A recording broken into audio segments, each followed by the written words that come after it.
This is a story of a person whose memories are burnt in through images and voices. He only remembers the person he loves and the trauma attached to her.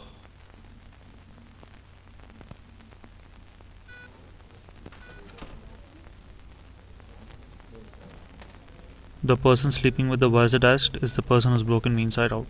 I've never doubted my profession. I thought I was doing something good for the society, by extracting information and inventing this machine. It was always a matter of pride to me. He cannot talk to me or anyone else. He's brain dead.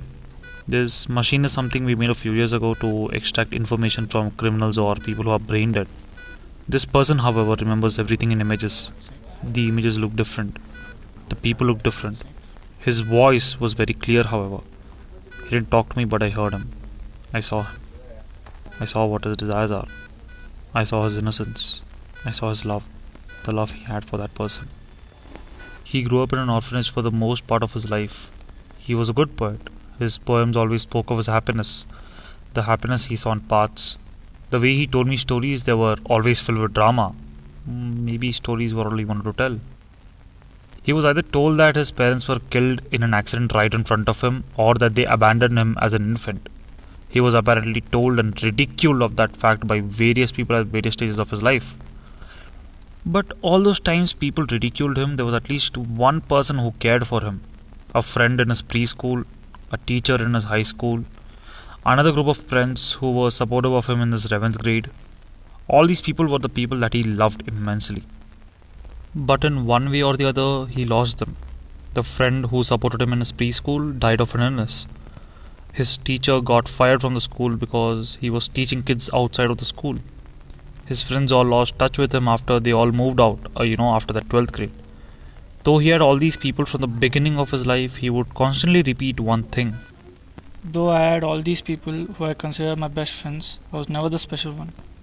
I was somebody they care for, but was not someone that they specifically cared for. If I vanished tomorrow, I had nobody to remember me for the rest of their life. Foolish!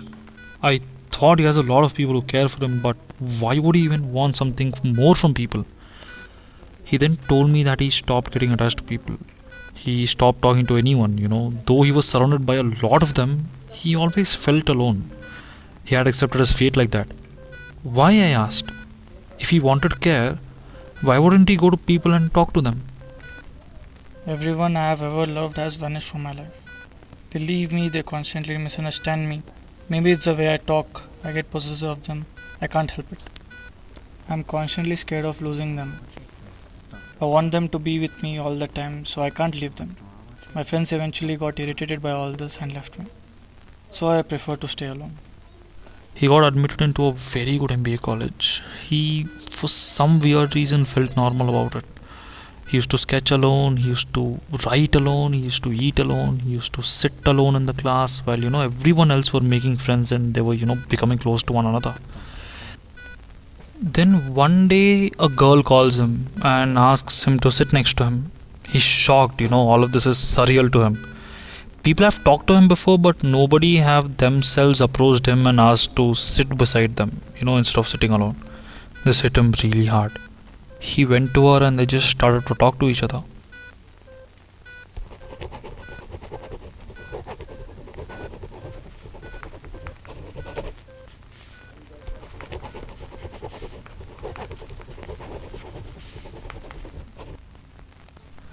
He stopped responding. We thought it was the end of it.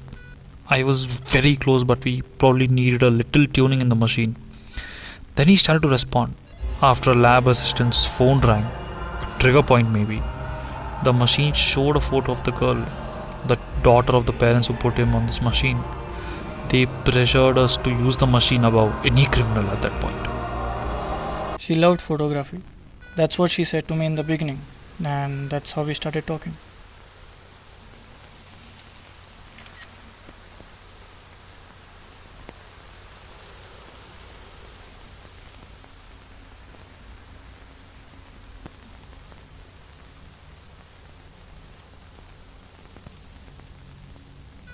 We just saw her for hours. A smile was smeared all over his face. That's when we heard her for the first time. You listen to a lot of music now? Kind of. You know what? If you listen to this Spotify and all, it's like you're watching a really bad quality video. It sucks. So, what do I do? Here, listen to this song. The same ones, but feel the difference.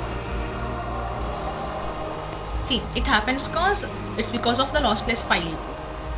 Usually Spotify has like very low quality, like 5-6 MB, but Apple has a really good quality, like 140 MB, 150 MB, which is nice.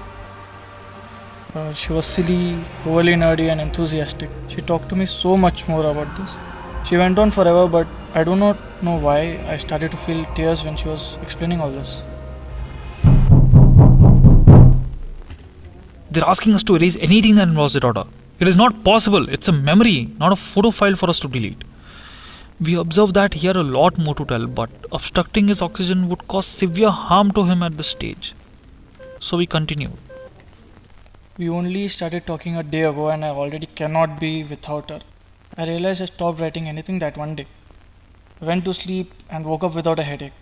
I felt butterflies before going to college. I felt good and anxious at the same time. My life started to get better. I laughed more, I could see myself in the mirror more often.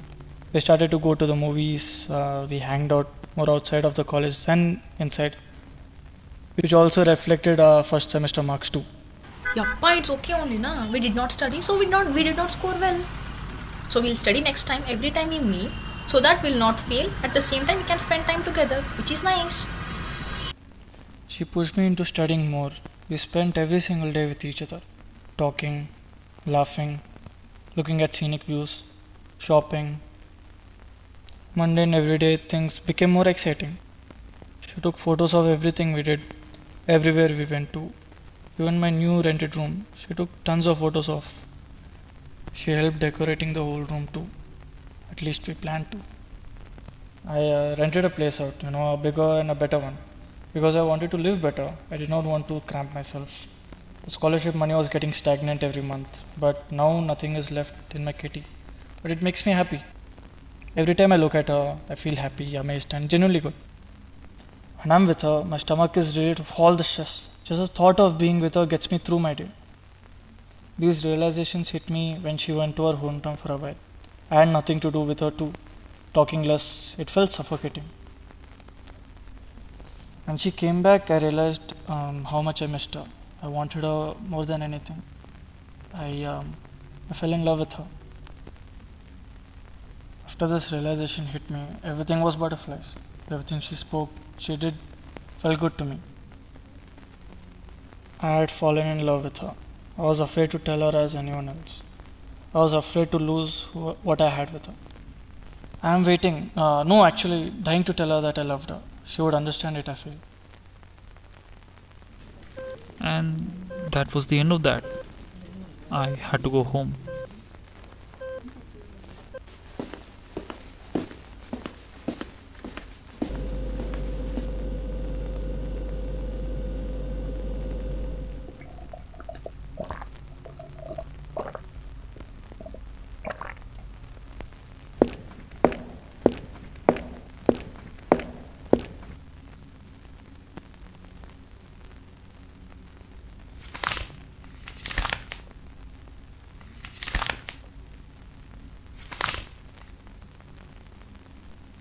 I told her that I loved her.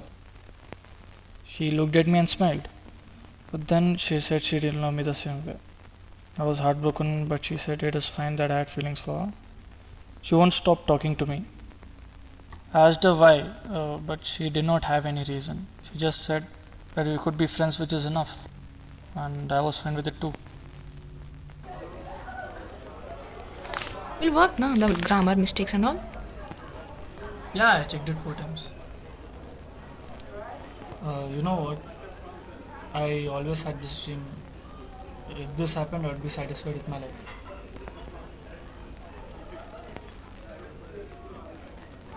I wanted you to hold my hands like a proper lock, not just holding a lock. That's all.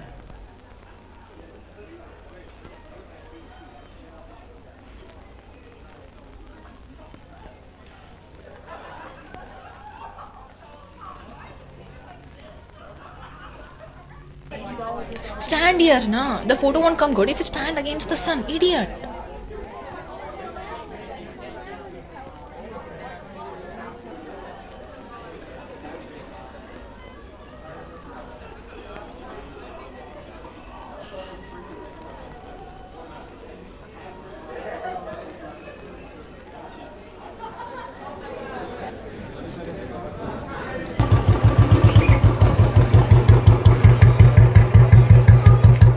bike is nice, na? Yeah, right?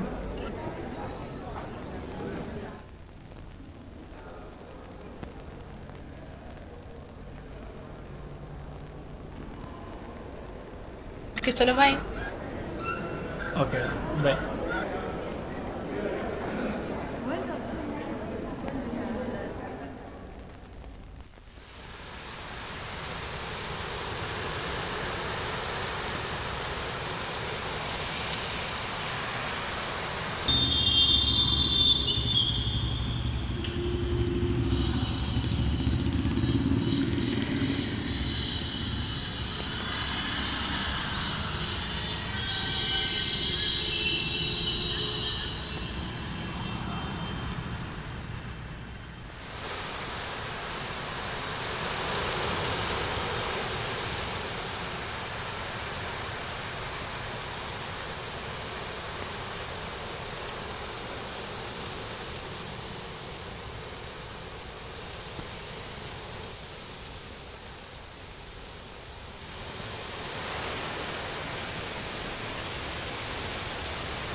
I understood it. I couldn't bear to see it, nor could he. His heart rates rose at an abnormal level after this image. He stopped responding for a long time after this. I did this. You know, something like this would happen, and I let it happen. It has happened time and time and again. Open the door, you killed her! Her parents know that I killed her. The police knows it too. I can't bear it. He's the guy! He killed her! Take him in. Sir, we have confirmed it was an accident. He even tried to save her. What? I killed her. Her parents know it too. They gave me a look which shows that I'm guilty. They let me home. The home she helped me choose. I got hungry and ate the bread she bought me a few days ago. I had to distract myself, and she was everywhere, my music, my movies, my home, and all over my hands too. I cried unbearably for a week, and this guilt is not going. No, I can't let this to happen to any other person. I shall not exist.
Her parents did not spare him.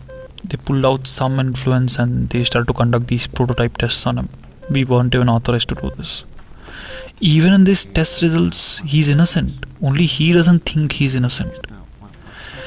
I thought this invention would do some good to society when it comes out, and I still believe so. But when the first case itself is like this, I can only wonder what will happen in the future.